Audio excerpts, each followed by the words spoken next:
اللہم صلی علی محمد وعلی آل محمد کما صلیت علی ابراہیم وعلی آل ابراہیم انک حمید مجید۔ اللہم بارک علی محمد وعلی آل محمد کما بارکت علی ابراہیم وعلی آل ابراہیم انک حمید مجید۔ اما بعد، السلام علیکم۔ سورۃ التوبہ آیت نمبر 25 سے لے کر 29 تک۔ بسم اللہ الرحمن الرحیم۔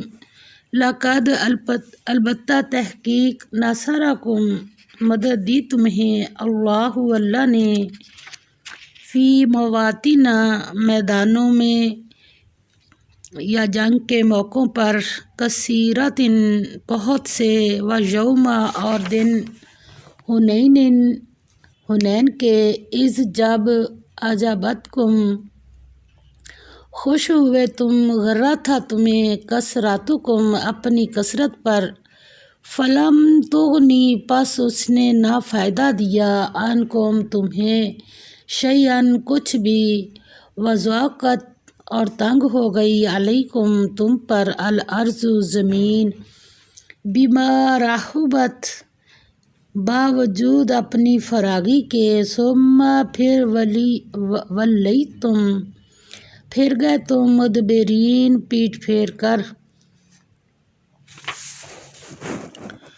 فرمایا اللہ نے بہت سے موقعوں پر تم کو مدد دی ہے اور جنگ حنین کے دن جب کہ تم کو اپنی جماعت کی کثرت پر غرہ تھا تو وہ تمہارے کچھ بھی کام نہ آئی، اور زمین باوجود اتنی بڑی فراغی کہ تم پر تنگ ہو گئی، پھر تم پیٹ پھیر کر پھر گئے۔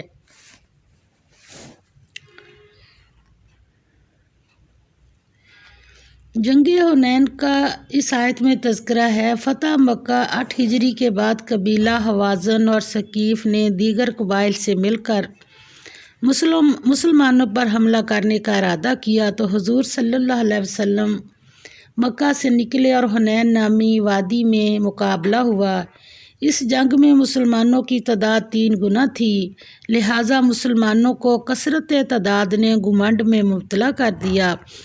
نتیجہ یہ ہوا کہ وہاں دشمنوں کے تیر انداز گھات لگائے بیٹھے تھے۔ مسلمانوں کی فوج میں 2000 مکہ کے نئے نو مسلم اور بعض معاہد مشرک بھی شامل تھے جن کے ساتھ معاہدہ تھا۔ یوں ہی انہوں نے قدم بڑھائے، دشمنوں نے تیروں کی بچھاڑ کر دی اور اچانک ان کے قدم اکھڑ گئے۔ ان کو بھاگتا دیکھ کر تمام لشکر نے بھی بھاگنا شروع کر دیا۔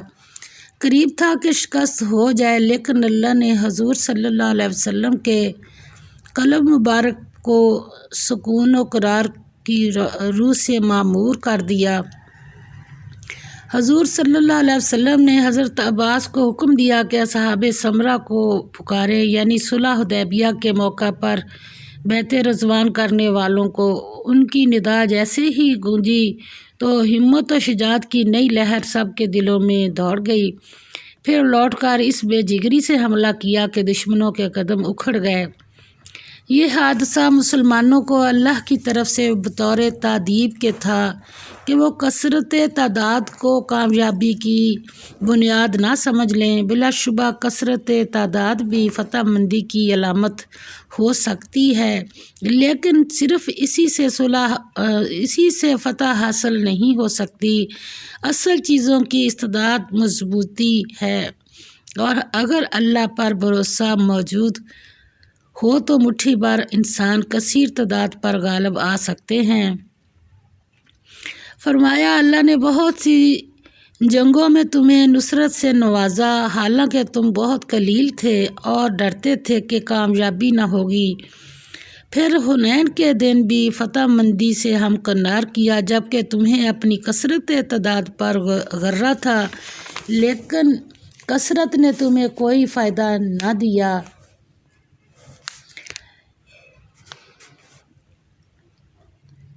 جو یعنی آئندہ کوئی مشرک اس عبادت گاہ میں جو حضرت ابراہیم علیہ السلام اور حضرت اسماعیل علیہ السلام نے اللہ واحد کی عبادت کے لیے بنائی تھی داخل نہ ہو سکے گا۔ یہ امت مسلمہ کے لیے مرکز ہدایت ہوگا جیسا کہ اس کو ہونا چاہیے۔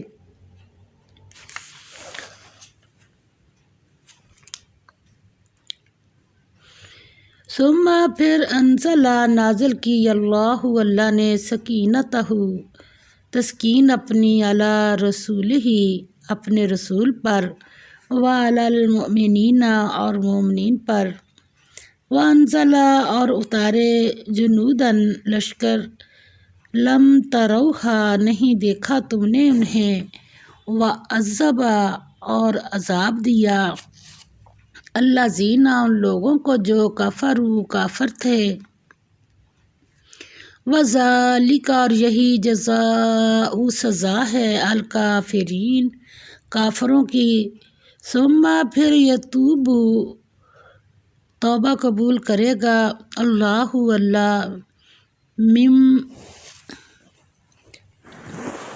من بعد ذالک اس کے بعد علی اوپر من یشاء جس کے چاہے گا واللہ اور اللہ غفور بخشنے والا رحیم مہربان ہے۔ پھر اللہ نے اپنے پیغمبروں اور مومنوں پر اپنی طرف سے تسکین نازل فرمائی اور تمہاری مدد کو فرشتوں کے لشکر جو تمہیں نظر نہیں آتے تھے آسمان سے اتارے اور کافروں کو عذاب دیا اور کفر کرنے والوں کی یہی سزا ہے۔ پھر اللہ اس کے بعد جس پر چاہے مہربانی سے توجہ فرمائے اور اللہ بخشنے والا مہربان ہے۔ یا ایھا الذین اے لوگو جو آمنو ایمان لائے ہو انما بات یہی ہے کہ المشرکون مشرک لوگ نجس پلید ہیں فلا پس نہ یقربوا قریب جانے پائیں المسجد الحرام مسجد حرام کے بعد عامہم بعد سال ھذا اس کے وَإِنْ اور اگر خفتم ڈر ہو تمہیں عیلتاً مفلسی کا فسوف تو جلد یغنیکم غنی کر دے گا تمہیں اللہ من فضلہ اپنے فضل سے انشاء اگر اس نے چاہا انا بے شک اللہ علیم سب کچھ جاننے والا حکیم حکمت والا ہے۔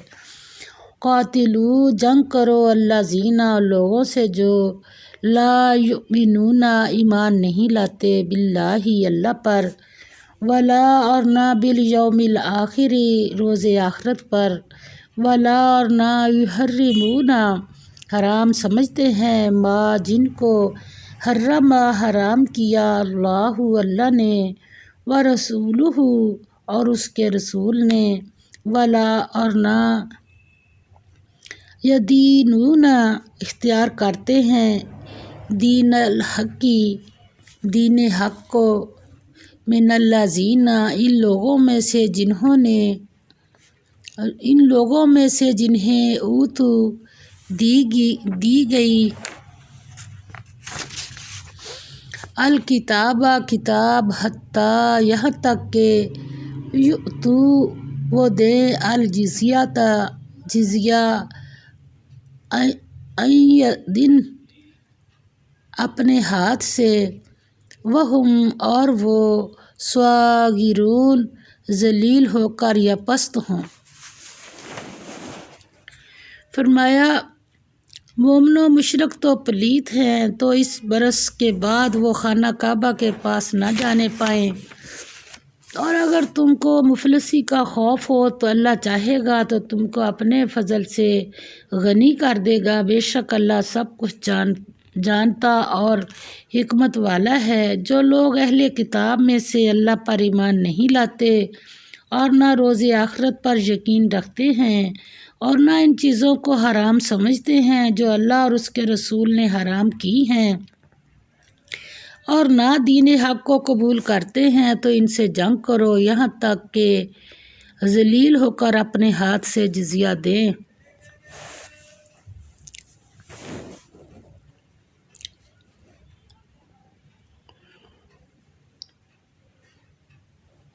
آئندہ کوئی مشرک اس عبادت گاہ میں جو حضرت ابراہیم علیہ السلام اور حضرت اسماعیل علیہ السلام نے اللہ واحد کی عبادت کے لیے بنائی تھی داخل نہ ہو سکے گا۔ یہ امت مسلمہ کے لیے مرکز ہدایت ہوگا جیسا کہ اس کو ہونا چاہیے۔ اس میں مشرکوں کے نجس ہونے کا ذکر ہے۔ نجس ہونے سے مراد ان کی قلبی نجاست ہے نہ کہ جسمانی۔ اسلام کسی انسان کے جسم کو ناپاک نہیں کہتا۔ تمام انسان انسانیت کے لحاظ سے برابر درجہ پر ہیں۔ اسی بنا پر اسلام نے چھوت چھات کی ہر قسم و شکل کو ناجائز قرار دیا ہے۔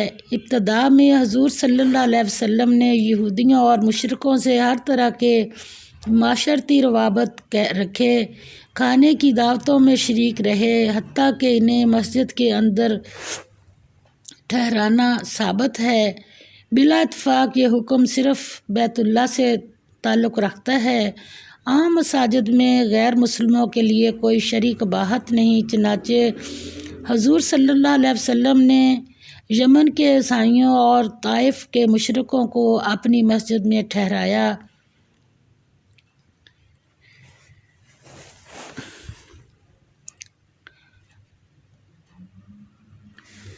اور